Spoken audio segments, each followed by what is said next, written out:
로마서 13장 말씀을 보겠습니다. 13장 8절에서 10절까지 제가 읽겠습니다. 서로 사랑하는 것 외에는 아무에게도 빚을 지지 마십시오. 남을 사랑하는 사람은 율법을 다 이룬 것입니다. 간음하지 말아라, 살인하지 말아라, 도둑질하지 말아라, 탐내지 말아라 하는 계명과 그 밖에 또 다른 계명이 있을지라도 모든 계명은 내 이웃을 내 몸과 같이 사랑하여라 하는 말씀에 요약되어 있습니다. 사랑은 이웃에게 해를 입히지 않습니다. 그러므로 사랑은 율법의 완성입니다. 아멘. 사도 바울이 각 교회에게 써서 보낸 편지를 보면 구조적으로 아주 논리적입니다. 물론 내용도 더 심오한 부분이 많이 있고요. 생각나는 대로 즉흥적으로 이 말 저 말을 써버리는 것이 아니라 논리적인 구조가 아주 정연하고 탄탄합니다. 로마에 있는 교회에 써서 보낸 이 로마서도 구조적으로 아주 탁월함이 있습니다. 1장부터 11장까지는 하나님의 은혜로 받는 구원에 대해서 깊은 설명을 하죠. 예수 그리스도의 십자가 복음을 믿음으로 하나님이 거두주시는 그 은혜로 하나님 앞에서 의롭다 인정함을 받아서 하나님의 자녀가 되게 해주시는 이 구원의 깊은 진리에 대해서 상세하게 자세하게 설명을 해줍니다. 그리고 12장부터는 그 은혜로 구원받은 성도들이 어떻게 살아야, 그리고 그 성도들이 모인 교회가 어떻게 해야 하나님이 기쁘시게 받으시는 합당한 교회와 합당한 성도가 되고 또 그것을 이루어 갈 것인가에 대한 이야기를 해주고 계십니다. 그래서 12장 앞에 부분에서는 성도가 개인적으로 어떻게 하나님을 믿고 섬기며 따라야 할지, 하나님을 경외하며 그 경건하게 하나님을 섬기고 살아야 될지에 대해서 설명을 해주셨어요. 그리고 뒤이어서는 성도들이 모이는 교회는 또 어떻게 해야 하나님이 기쁘게 받으시는 합당한 교회가 될 것인가, 그리고 합당한 교회로 세워질 것인가에 대해서 말씀을 해주셨습니다. 그리고 세 번째로는 또 성도가 교회 안에서만 사는 것이 아니라 교회 바깥에 가정과 학교와 직장과 사회의 구성원으로 살고 있기 때문에 사회 안에서 사회적으로 성도는 어떻게 살아야 하는가, 성도가 사회적으로 어떻게 살아야 하나님이 기뻐하시고 또 기쁘게 받아주시는 그런 합당한 교회와 성도가 될 것인가에 대해서 말씀해 주셨습니다. 지난주에 이것에 대해서 제가 말씀을 드렸어요.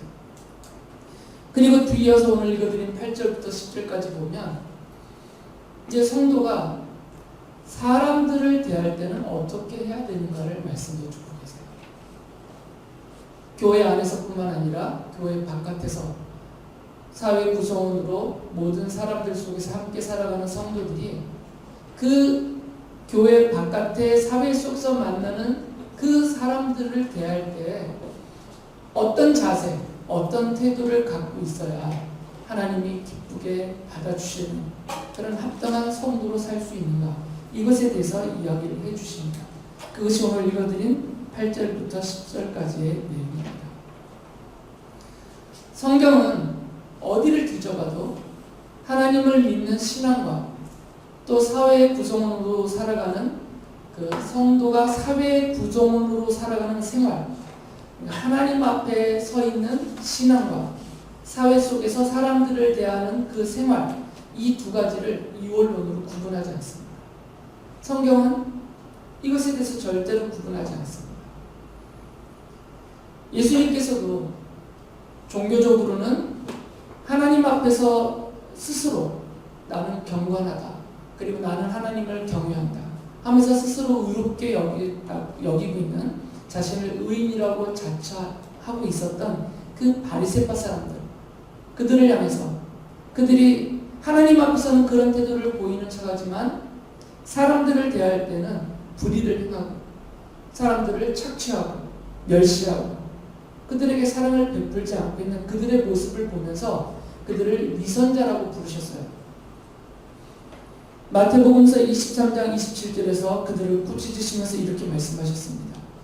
율법학자들과 바리새파 사람들아, 위선자들아, 너희에게 화가 있다. 너희는 회칠한 무덤과 같기 때문이다. 그것은 겉으로는 아름답게 보이지만 그 안에는 죽은 사람의 뼈와 온갖 더러운 것이 가득하다. 그들을 책망하고 꾸짖으시면서 예수님께서는 제자들에게 저 바리새파 사람들처럼 너희들은 위선자가 되면 되지는 않는다. 위선자가 되어서는 안 된다. 그러니까 저 바리새파 사람들의 그 위선을 너희들은 따라가지 않도록 늘 경계하고 살아야 한다라고 말씀하셨어요. 이것은 그리스도의 제자인 성도인 우리들에게 하신 명령입니다. 위선적이지 말라는 것이죠. 교회 안에서는 그리고 하나님 앞에서는 경건하고 의로운 척 그렇게 신앙생활을 아름답게 꾸며가지만 교회 바깥에 나가서 사람들을 대할 때에는 불의를 행하고 부패와 부조리가 늘 가까이 있고 그리고 사람들을 멸시하고 또 착취까지 하고 힘이 있다고 해서 또 폭력을 행사하거나 이런 모습을 갖지 말라는 것이죠. 그것은 위선이고 주님께서는 그런 위선자들을 기뻐하지 않으신다는 겁니다. 그러니까 성경은 예수님도 말씀하셨듯이 하나님을 섬기는 신앙과 사람들을 대하는 생활이 나누어져 있지 않다라는 거죠.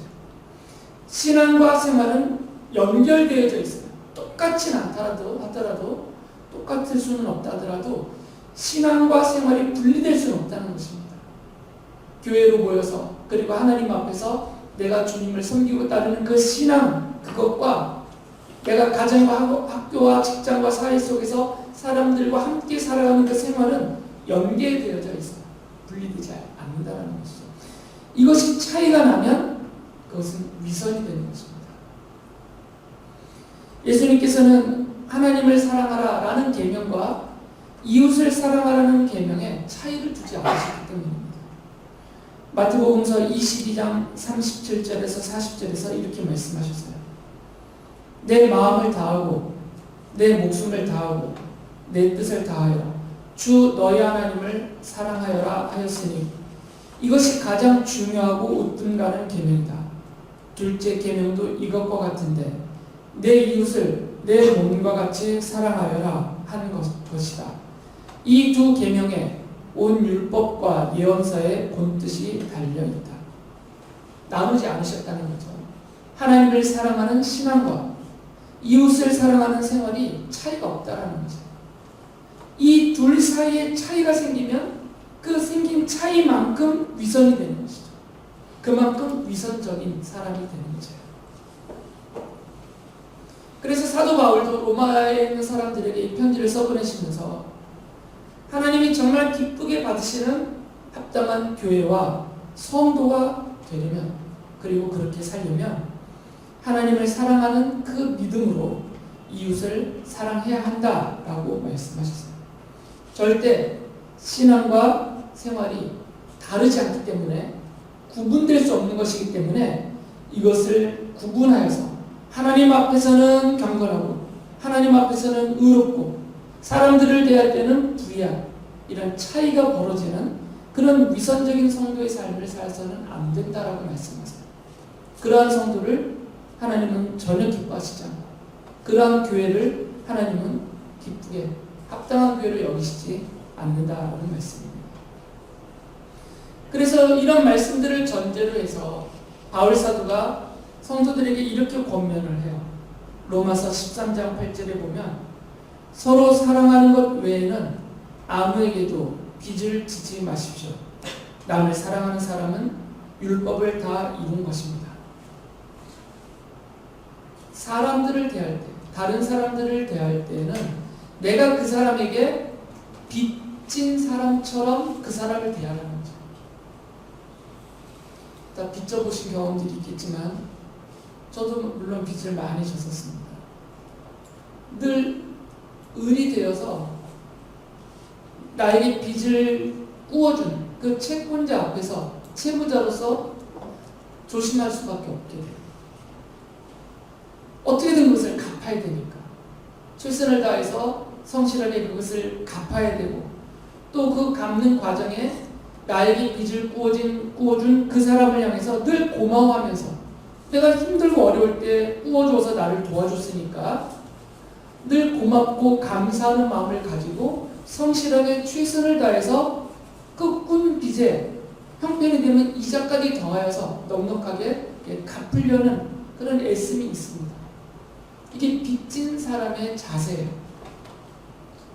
정상적인 빚진 사람입니다. 못돼 먹은 빚진 사람들은 꾼 돈도 떼먹으려 하고, 돈이 있으면서도 안 갚으려 하고, 빌려준 사람을 원수처럼 여기고 막 그러잖아요. 이거는 못된 빚진 자예요. 그러나 정상적인 빚진 자는 자신에게 빚을 부어준 사람을 향해서 고맙죠. 감사하죠. 내가 어려울 때 나를 도와줬으니까. 늘 고맙고 감사한 마음을 유지한 채 최선을 다해서 성실하게 그것을 갚고, 갚을 때에는 이자까지 더하여서, 그리고 자기가 더 형편이 좋아지면 꾸어주는 것보다 더 많은 것으로 이렇게 갚아주는 그런 태도를 보입니다. 성도들은 사람들을 대할 때 늘 그 사람이 나에게 빚을 꾸어준 사람인 것처럼 여기고 대하라 그 말이에요. 찔끔이 아니라 아주 많은, 내가 정말 죽을 지경의 어려움 중에 있었는데 그런 내가 그 어려움을 벗어날 수 있도록, 그 문제가 해결될 수 있을 정도로 크게 도움을 준, 나에게 이렇게 크게 도움을 준, 그래서 내가 큰 빚을 진 사람인 것처럼 사람들을 대하고 그들을 사랑하라 그 말이에요. 우리는 채권자에 대해서 좋지 않은 마음들이 많잖아요. 내가 하셔서 내가 빌려놓고서도 그런 나쁜 마음 말고 정상적인 고맙고 감사하는 마음으로 빚진 자처럼 여겨서 그 빚을 갚으라는 거죠. 그런데 그 빚이 뭐냐면 사랑의 빚이라는 거죠. 물론 우리가 냉정하게 이렇게 말할 수 있어요. 아니, 저 사람이 나는 생판 처음 보는 사람이고, 그리고 저 사람은 늘 나에게 공격적이고 나에게 나쁜 소리만 하고 나를 도와준 적도 없고 오히려 나의 도움을 받은 사람인데 내가 빚을 꾸어줬으면 꾸어줬지, 난 저 사람에게 꾼 적이 없는데 어떻게 내가 그를 나에게 빚진 자라고 여기느냐, 이렇게 생각하실 수 있어요. 바울 사도의 말은 사람 대 사람으로 하는 말이 아닙니다.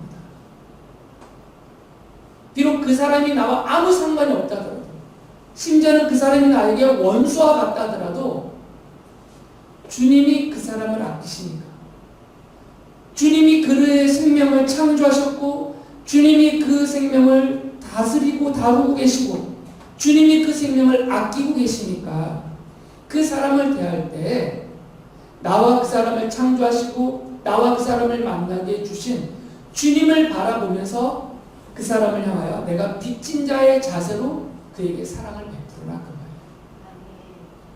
물론 실질적으로 나에게 사랑을 베풀어 주신 분들이 있어요. 금전적으로 정말 나에게 은혜를 베풀어 준 분들이 있어요. 이런 분들을 향해서는 내 마음에서 진심에서 나오는 그런 고맙고 감사하는 마음이 있겠죠. 그 사랑의 빚을 졌다라는 마음을 갖고 적극적으로 갚을 수 있을 것이에요.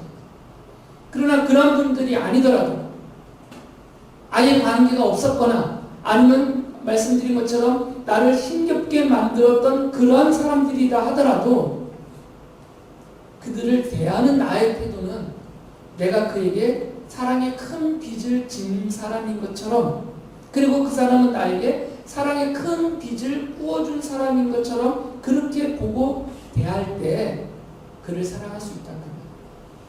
안 그러면 이웃사랑하라는 말씀을 실천할 수가 없습니다. 바울은 내 이웃을 내 몸과 같이 사랑하여라, 이 말씀 안에 모든 계명이 요약되어 있다라고 말해요. 구약 성경에 보면 하나님께서 많은 계명을 이스라엘 사람들에게, 하나님의 백성들에게 말씀하여 주셨어요. 그런데 그 많은 계명들이 다 어디 안에 요약되어 있냐면 내 이웃을 내 몸과 같이 사랑하여라, 이 한 문장 안에 이 한 계명 안에 다 들어가 있다는 거죠. 이 계명을 펼치면 구약의 모든 율법과 계명이 되는 거예요. 근데 이것을 다시 다 모으면 내 이웃을 내 몸과 같이 사랑하라는 이 계명 안에 다 들어간다는 말씀이죠. 그래서 이웃을 사랑할 때 성도로서 하나님의 백성으로서 하나님의 계명, 하나님의 모든 말씀을 다 순종한 것이 된다라고 말씀하셨어요. 그러니까 반대로 말하면 구약 성경에 쭉 나열되어 있는 계명 여러 개를 내가 성실하게 잘 지켰더라도 내 이웃을 내 몸과 같이 사랑하여라라는 이 말씀, 이 계명을 지키지 않는다면 이 지킨 계명은 계명 중에 일부만 지킨 것이다. 일부만, 딱 그 조항만. 그러나 그 조항을 구체적으로 모르고 구체적으로 어떻게 실천하는지 자세히 모른다 하더라도 내 이웃을 나에게 사랑의 큰 빚을 부어준 사람으로 여겨서 내가 진심으로 감사하면서 그에게 사랑의 빚을 갚는 자세로 그 사람을 향해서 사랑을 실천하면 그 모든 계명, 모든 하나님의 말씀을 다 이룬 것과 같다라고 말씀하셨어요. 그래서 사도 요한이 이런 말씀을 하세요. 요한일서 4장 20절에 보면 누가 하나님을 사랑한다고 하면서 자기 형제자매를 미워하면 그는 거짓말쟁이입니다. 보이는 자기 형제자매를 사랑하지 않는 사람이 보이지 않는 하나님을 사랑할 수 없습니다. 라고 말해요. 사도들은 좀 동일하게 여겨요. 하나님을 사랑하는 것과 형제 이웃을 사랑하는 것을 동일하게 여기는 거죠. 이걸 나누지 않는단 말이죠. 하나님을 사랑하는 신앙과 이웃을 사랑하는 생활이 나누어지지 않는다는 것입니다. 이것은 동일하다는 거죠. 그러니까 이웃을 사랑하지 않으면서 이웃에게 사랑의 빚을 성실하게 갚지 않으면서 하나님 앞에서만 예배하고 헌금하고 헌신하고 봉사하고 하나님 앞에서만 열심을 내고 있다면 그것은 진실한 하나님이 기쁘게 받으시는 합당한 사랑이 아니다라는 거죠. 바리새파 사람들이 그렇게 살았기 때문에 그래서 그런 바리새파 사람들을 위선자다라고 말했던 것이죠. 바울은 심하게 이렇게까지도 말해요. 사랑이 없으면 성도들이 하나님 앞에서 보이는 모든 신앙 생활과 신앙의 모습들은 다 헛되다. 아무것도 아니다라고까지도 말해요.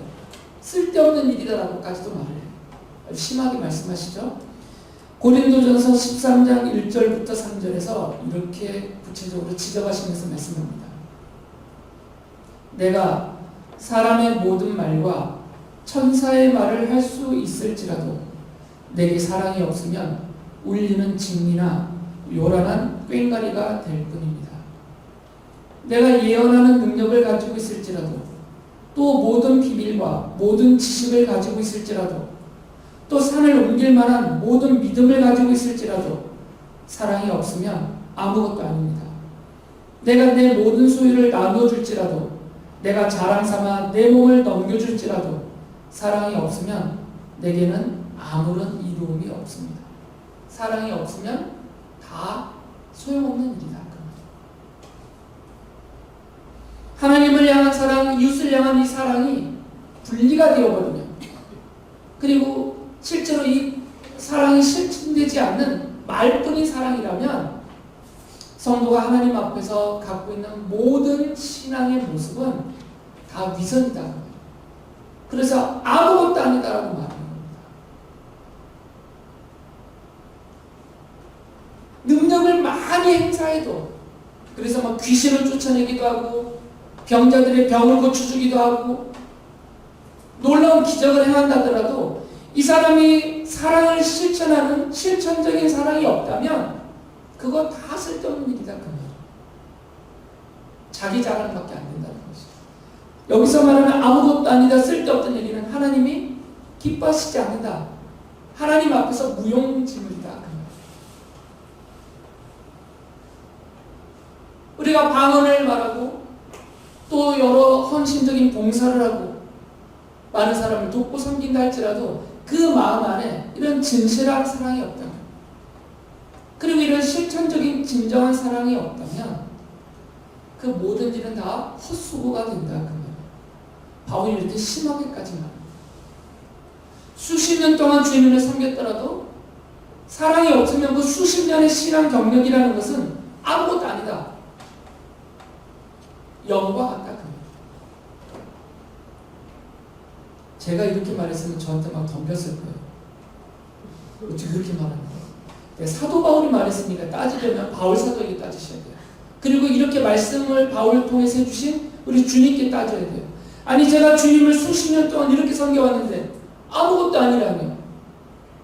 내가 주님 앞에 드리는 헌금만 해도 얼마인데 집 한 채는 샀을 텐데 이렇게 핏대를 올려도 주님이 그거 다 아무것도 아니다. 헛된 일이다. 이렇게 말씀하실 수 있다는 거예요. 그래서 우리는 진지하게 자기 자신을 돌아봐야 됩니다. 내가 주님을 사랑하는 그 사랑하는 만큼 내가 이웃을 사랑의 빚진 자로 여기서 실천적인 이 사랑을 행하고 있는가 진실하게 생각을 해봐요. 지난주에 하나님이 기쁘게 받으신 합당한 교회와 성도는 사회적으로도 좋은 일을 해야 한다라고 말씀을 드렸어요. 사회의 구성원 중에 속한 자로서 사회적인 의무도 다 해야 되지만 소극적으로 해야 할 그만큼만 하고 땡이 아니라 이만큼만 해도 사회적으로는 잘했다, 훌륭한 납세자다 뭐 이런 표창까지 받을지 모르겠지만 여유가 있고 힘이 더 남아있으면 그것을 넘어서서 더 적극적으로 좋은 일을 많이 해야 된다라고 말씀드렸어요. 마찬가지입니다. 사람들을 대할 때 요만큼만 해도 다른 사람들이 볼 때는 많은 사랑을 베푼 훌륭한 사람이라 칭송을 들을 수 있어요. 그러니까 소극적으로 요 정도까지만 해도 충분히 사람들로부터 칭송을 들을 만한 수준이 있어요. 그런데 여전히 나에게는 많은 것이 남아있어요. 힘도 남아있고 재능도 남아있고 물질도 충분히 넉넉히 남아있어요. 그런데 이 정도까지만 되니까 소극적인 한계 앞에서 딱 멈춰버리지 말고 내가 더 있으니까 여유가 그것을 더 쏟아내면서 적극적으로 이웃에 대한 사랑을 실천할 때 주님이 기뻐하신다는 거죠.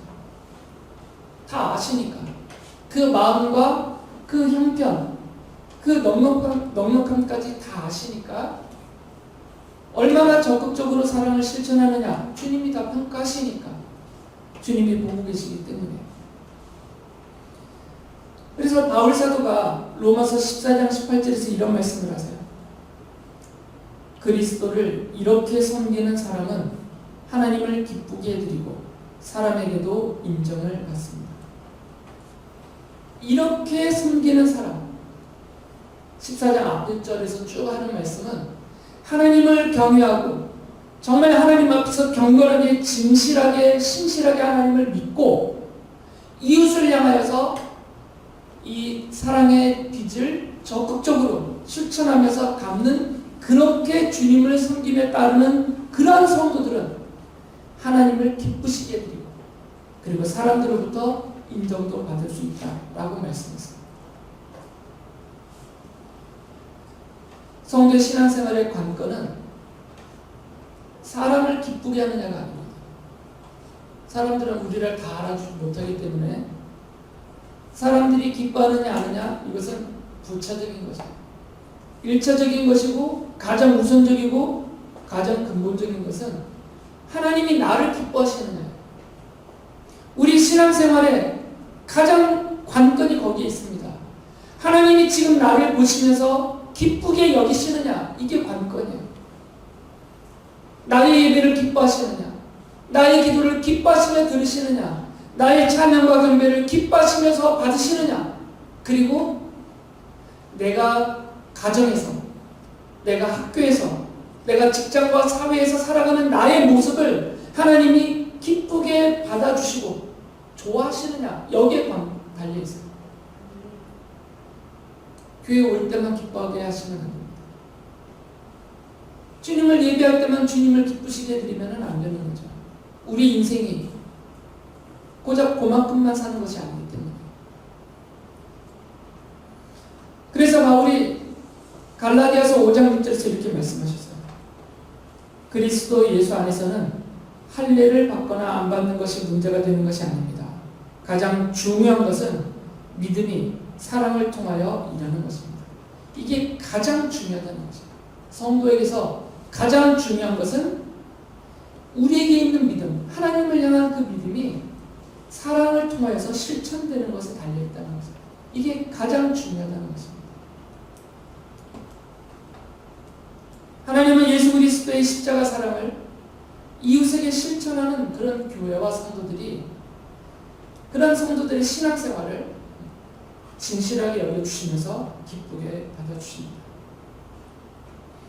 예수님께서는 성도가 사랑해야 될 이웃의 범위를 정해주셨어요. 잘 아시는 구절이지만 다시 읽어드립니다. 마태복음서 5장 44절에서 46절에 보면 주님이 이렇게 말씀하셨습니다. 그러나 나는 너희에게 말한다. 너희 원수를 사랑하고 너희를 박해하는 사람을 위하여 기도하여라.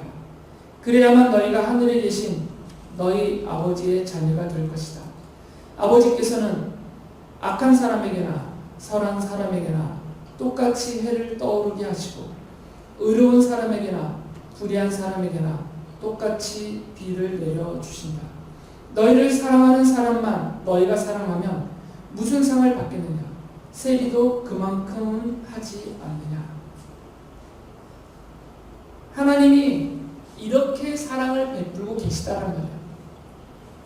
하나님은 하나님이 좋아하는 사람들에게만 비를 내려주시고 하나님 앞에 대들고 부정하고 욕하는 사람들에게는 이 나쁜 것들 하면서 비를 안 내려주시고 이렇게 안 한다는 거예요.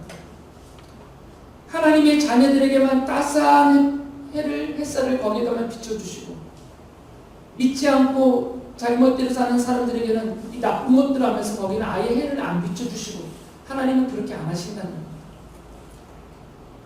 하나님이 하나님을 사랑하는 자녀들 뿐만 아니라 아직은 하나님을 믿지 않고 아직은 하나님을 경배하지 않는 그리고 심한 악에 빠져있는 사람들에게조차도 동일한 사랑을 베풀고 계시다는 거죠. 하나님의 사랑은 그런 사랑이라는 겁니다. 그 하나님의 사랑을 받은 성도들이니까 성도들인 우리들도 사람들을 대할 때 이렇게 나누지 말라는 거예요. 사랑의 빚을 실천할 때 이렇게 나누지 말라는 겁니다. 그래서 예수님이 꾸짖으신 거예요. 악한 자들도 자기들에게 사랑을 베풀어주는, 자기를 좋아하고 자기에게 선을 내가고 자기에게 사랑을 베풀어주는 사람들을 좋아해서 그들에게 사랑을 베푼다. 그러니까 악한 자들도 그렇게 한다는 거예요. 하나님의 사랑, 예수님의 십자가의 사랑을 모르는 사람들도 그렇게 사랑한다는 것이죠. 저 우리가 하는 사랑의 형태예요.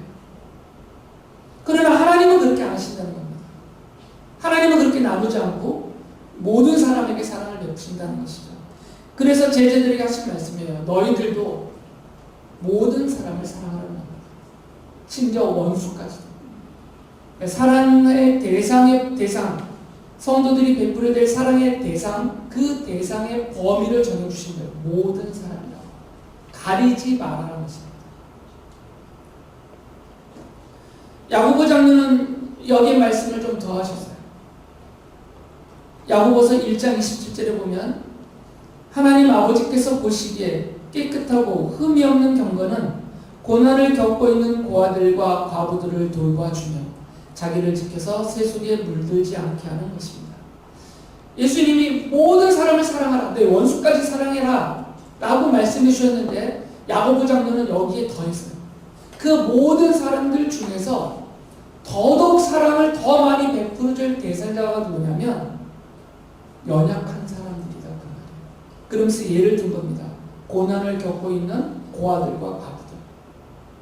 예수님 시대 때 주 1세기경에는 고아와 과부들은 생계 유지를 할 수가 없었어요. 가장 빈곤층의 대명사였습니다. 고아와 과부가. 가장 빈곤한 사람들, 가장 취약한 사람들, 가장 고통을 당하고 고난을 겪고 있는 사람들, 그들에게 사랑을 베풀라 그 얘기예요. 돈 많은 분들에게는 잘해드려도 그분들에게 크게 유익이 안 돼요. 이미 넉넉하니까. 그러나 같은 금액이라도 이렇게 표현되고 있는 이렇게 연약한 사람들, 힘겨운 사람들에게는 큰 도움이 됩니다. 근데 예수님이 지적하신 대로 우리의 습성은 어디에 있냐면 나에게 잘해주는 사람, 그리고 그 사람들 중에서도 나에게 이익을 줄 수 있는 사람을 더 좋아하고 더 많은 사랑을 베풀어요. 의외로. 사실은 그분들에게는 우리가 그분들에게 베푸는 것이 없어도 충분히 사는 분들이에요. 그러나 이 연약하시고 고난을 겪고 있는 사람들에게는 하루하루가 힘겨운 삶이에요. 그러니까 이왕이면 연약한 사람들에게, 힘든 사람들에게 더 많은 사랑을 베풀라 그 말이에요. 나에게 되갚아줄 것이 없는 그 사람들을 향해서. 그럴 때 더 진실한 사랑의 실천이 된다는 것이죠. 잠언 14장 31절에서는 이렇게 말합니다. 가난한 사람을 억압하는 것은 그를 지으신 분을 모욕하는 것이지만 궁핍한 사람에게 은혜를 베푸는 것은 그를 지으신 분을 공경하는 것이다. 가난하고 궁핍한 사람을 대하는 것을 잠언은 하나님을 대하는 것과 같게 여겨주고 계세요. 가난하고 궁핍한 사람들, 연약하고 힘없는 사람들을 멸시하고 천대하고 박대하는 것은 하나님을 박대하는 것과 똑같다고 얘기해요. 그러나 반대로 이들에게 사랑을 베풀고 이들을 돌보고 섬겨주는 것은 하나님을 공경하는 것과 똑같다고 말해요. 하나님이 그렇게 여겨주신다는 말씀입니다. 바울은 로마서에서 이웃을 사랑하는 실천적인 예를 소극적인 것 하나, 적극적인 것 하나 할 때 두 가지 예를 들고 있습니다. 로마서 13장 10절에서는 소극적으로 이웃에게 베푸는 사랑의 형태를 이렇게 말합니다. 사랑은 이웃에게 해를 입히지 않습니다. 그러므로 사랑은 율법의 완성입니다. 이건 소극적인 거죠.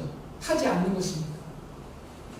이웃에게 사랑을 실천하는데 그 사랑을 실천하는 소극적인 면을 뭐라고 말했냐면 이웃을 해치지 않는 거죠. 모든 면에서. 나의 말과 나의 행동과 그를 대하는 나의 태도가 그를 해롭게 하는 것이라면 그건 사랑이 아니다라는 거죠. 그러나 내가 그에게 말을 할 때, 그를 대할 때, 그에게 태도를 갖출 때 그것으로 인하여서 그 사람이 해를 입지 않고 오히려 유익하게 된다. 오히려 그 사람이 더 행복해진다면 이것이 사랑을 실천하는 것이다. 그리고 우리가 말을 할 때 조심해야 되는 거죠.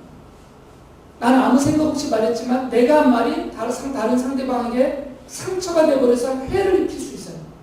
이건 사랑이 아닙니다. 바울은 그렇게 말합니다. 꼭 수혁이처럼 등치 크고 힘세다고 해서 손에 힘을 줘서 물리적으로 폭력을 행해서 사람을 해치는 것만 해를 가는 게 아니에요. 수혁이가 그랬다는 거 아닙니다. 제가. 그러니까 물리적이고 실제적으로 어떤 해를 가하는 것만을 말하는 게 아니에요. 사실은 말로 죽는 게 훨씬 많습니다. 말로 해칠 수 있어요. 눈빛으로 해칠 수 있어요. 얼굴 표정으로 해칠 수 있어요. 이건 제가 조심해야 됩니다. 제가 표정 관리를 잘 못합니다. 화나면 제가 얼굴이 차가워지잖아요. 비록 험한 말은 쏙 삼켜서 안 하더라도 표정이 너무 차가워지니까 이러면 저도 조심해야 돼요. 그러니까 말과 눈빛과 표정, 이런 태도, 행함 이런 것들이 상대방을 해쳐서는 안 된다는 것이죠. 이건 소극적으로 사랑을 실천하는 거죠. 그리고 바울은 이제 구체적으로 그리고 적극적으로 소극적인 것은 이제 안 하는 거잖아요. 적극적인 것은 행하는 겁니다. 적극적으로 실천해야 될 사랑에 대해서 이렇게 말해요. 로마서 15장 2절에 보면 우리는 저마다 자기 이웃의 마음에 들게 행동하면서 유익을 주고 덕을 세워야 합니다. 이거 세 개가 연결되어 있는 거예요. 사랑을 실천한다는 게 뭐냐면 내가 사랑해야 될 그 이웃의 마음에 들어야 돼요. 나는 내 마음에 들었어 지금. 내가 한 행동이. 내가 그 사람에게 베푼 사랑이 내 마음에는 너무너무 흡족해요. 내가 사랑을 실천했구나. 그런데 그 사랑을 받은 사람은 수치스러워하고 있어요. 괴로워하고 있어. 내가 베푼 사랑을 받으면서. 그 마음에 들지 않은 거예요. 왜 그러냐면 내가 내 마음에 흡족하지만 내가 그 사람에게 사랑을 실천하고 베풀 때 태도와 형태가 잘못될 수가 있거든요. 예를 들면 사람들이 다 보는 앞에서 돈 주면서 이거 상을 비로소 나는 흡족해요. 사람들 앞에서는 흡족해요. 근데 그 사람 얼마나 수치스럽겠어요. 그래서 예수님이 은밀하게 하러 오셨거든요. 사람들이 보지 못하도록. 너무 더워서 나만 흡족하면 안 된다는 거죠. 내 마음에 내 행동이 내 마음에 드는 것은 소용이 없어요. 내가 사랑을 실천할 때 내 사랑을 받는 대상자인 내 이웃의 마음에 들어야 돼요. 그들의 마음이 위로를 받고 그들의 마음이 격려를 받고 그들의 마음이 내가 정말 저 사람을 통해서 사랑을 받았구나 하고 느낄 수 있게 그렇게 실천해야 됩니다. 그럴 때 그 사람에게 유익이 되는 거예요. 사랑은 실천했는데 그 사람에게 유익이 안 되고 해가 되면 안 되잖아요. 그 과정에서 덕이 세워진다는 거죠. 소극적으로는 이웃을 해치면 안 돼요. 적극적으로는 이웃의 마음에 들게 해줘야 돼요. 이게 바울이 말하는 사랑의 실천 방안입니다. 사도 바울은 일일이 구체적으로 하나하나 가르쳐주지 않아요. 이러할 때는 이렇게 사랑을 실천하고 저러할 때는 저렇게 사랑을 실천하고 모든 상황과 경우를 다 열거하면서 구체적으로 제시하지 않습니다. 한마디로 이렇게 말해요. 고린도전서 16장 14절에 보면 모든 일을 사랑으로 하십시오. 모든 일을 따지지 말고 이거는 사랑으로 해야 될 일, 이건 사랑으로 할 필요가 없는 일 이렇게 따지지 말라는 거예요. 모든 일. 두 가지 면에서 하나님을 섬기는 모든 일, 신앙적인 모든 일도 사랑으로 하는 것이고 하나님에 대한 이웃을 대하는 모든 일도 사랑으로 하라고 합니다. 바울은 남을 사랑하는 사람은 율법을 다 이룬 것이다 라고 말했어요. 그래서 사랑은 율법의 완성이다 라고 말했습니다. 하나님이 기쁘게 받으시는 합당한 교회와 성도는 예수 그리스도의 십자가 사랑을 이처럼 모든 이웃에게 실천하면서 교회와 성도들을 향한 하나님의 뜻을 이루어가야 합니다. 주님이 기쁘게 받으시는 성도님들 그리고 우리 교회가 될 수 있기를 바랍니다.